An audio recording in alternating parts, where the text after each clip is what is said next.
Assalamualaikum and welcome to my channel AHA Assistance.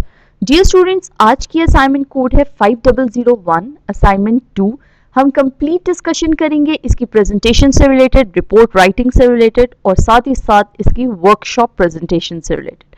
So dear students, आपने इस assignment में करना क्या है कि अपने रोल नंबर के हिसाब से जो उसका लास्ट डिजिट होता है आपने टॉपिक सेलेक्ट कर लेना है। अब आपका टॉपिक चाहे 0 है, 1 है, 2 है, 3 है, 4 है, 5, 6, 7, 8 या 9, कोई भी आपका रोल नंबर का लास्ट डिजिट के हिसाब से टॉपिक है, ये वीडियो आपके लिए मोस्ट इफेक्टिव वीडियो साबित होगी क्योंकि इस वीडियो में मैं क्लियर आपको हर टॉपिक के बारे में बताऊंगी कि किस तरह से आपने उसको अपनी रिपोर्ट में ऑर्गेनाइज करना है। उसके बाद मैं आपको प्रेजेंटेशन का भी तरीका बताऊंगी जो आपने अपनी वर्कशॉप प्रेजेंटेशन प्रिपेयर करनी है। सो डियर स्टूडेंट, स्टार्ट लेते हैं अपनी असाइनमेंट से, पर उससे पहले मैं चाहूंगी कि अगर आप मेरे चैनल पे न्यू हैं तो काइंडली चैनल को सब्सक्राइब कर दें, वीडियो को लाइक जरूर करिएगा और कमेंट करके बताइएगा कि आपके लिए वीडियो कितनी हेल्पफुल साबित हुई।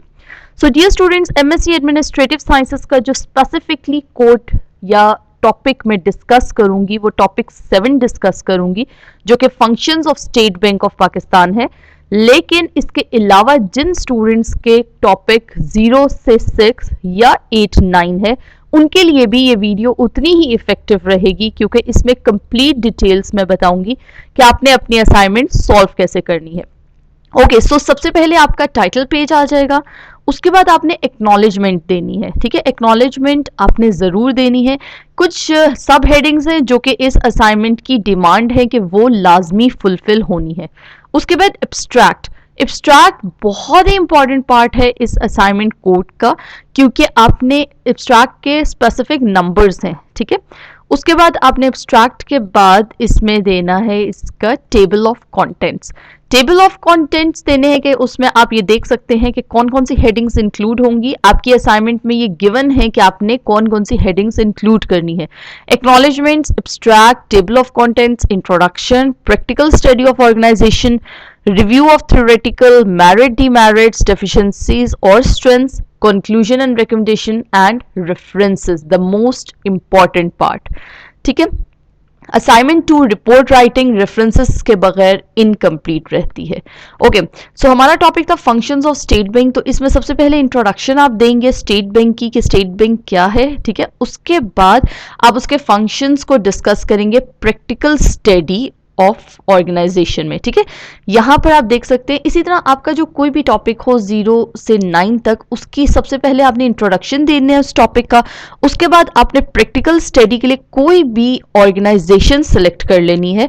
यहां पर स्पेसिफिकली इस टॉपिक में फंक्शंस ऑफ स्टेट बैंक था इसलिए मैंने स्टेट बैंक को ही सेलेक्ट किया है।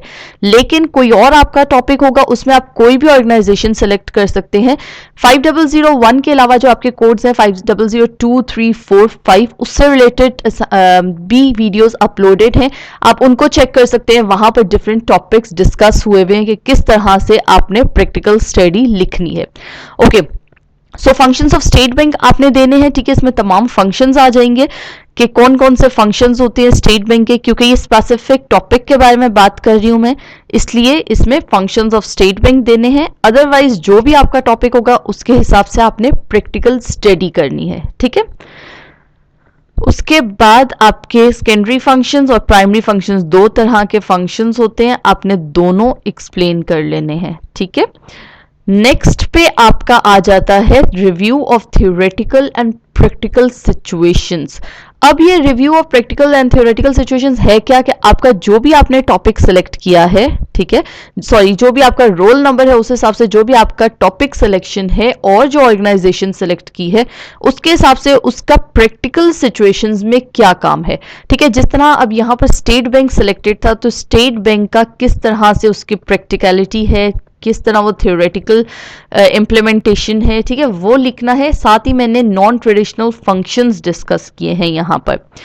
सो होप सो कि आपको ये चीज़ क्लियर होगी कि आपने review of theoretical and practical situations में क्या लिखना है। ठीक है, उसके बाद आ जाता है मेरिट, डिमेरिट्स, डेफिशिएंसीज और स्ट्रेंथ्स। अब यहाँ पर आपने जो पर्टिकुलर ऑर्गेनाइजेशन सेलेक्ट की होगी आपने मेरिट्स, डिमेरिट्स, डेफिशिएंसीज और स्ट्रेंथ्स यानी कि स्वॉट एनालिसिस उसके हिसाब से आपने देना है। ठीक है, यहाँ पर मेरी सिलेक्टेड है स्टेट बैंक ऑफ पाकिस्तान। उस हिसाब से मैं उसके मेरिट्स डीमेरिट्स को डिस्कस करूंगी और उसके साथ ही उसकी स्ट्रेंथ्स, ये देखिए आप ये दे सकते हैं, ये कंप्लीट इसका स्ट्रेंथ्स आ गई, ठीक है। उसके बाद वीकनेस आ गए। आप इसको टेबुलर फॉर्म में भी बना सकते हैं, लेकिन बेहतर रहता है कि आप इसको हेडिंग्स के साथ ही कंप्लीट करें, ठीक है। नेक्स्ट आपकी लास्ट सेकंड लास्ट हेडिंग आ जाती है कंक्लूजन एंड रिकमेंडेशंस की। इसमें आपने बताना है कि आपने क्या कंक्लूड किया इस असाइनमेंट में, और इसके जो आपने कंक्लूड किया उसके बाद आप क्या रेकमेंड करते हैं स्टेट बैंक ऑफ पाकिस्तान को, क्या मजीद इंप्रूवमेंट्स करनी चाहिए। पर्टिकुलरली इस टॉपिक के बारे में बात करें, जो भी टॉपिक होगा, जो भी ऑर्गेनाइजेशन होगी, उस हिसाब से आपने उसको अपने हिसाब से असाइनमेंट को करना है, ठीक है। फिर एट द एंड रेफरेंसेस देने हैं। रेफरेंसेस आपने एपीए फॉर्मेट में ही देने हैं। उसके अलावा हैंगिंग इंडेंट किस तरह से देना है वो मैंने ऑलरेडी वीडियो अपलोड की हुई है, उसको आप देख सकते हैं कि हाउ टू डू रेफरेंसेस या make references in hanging indent, ठीक है।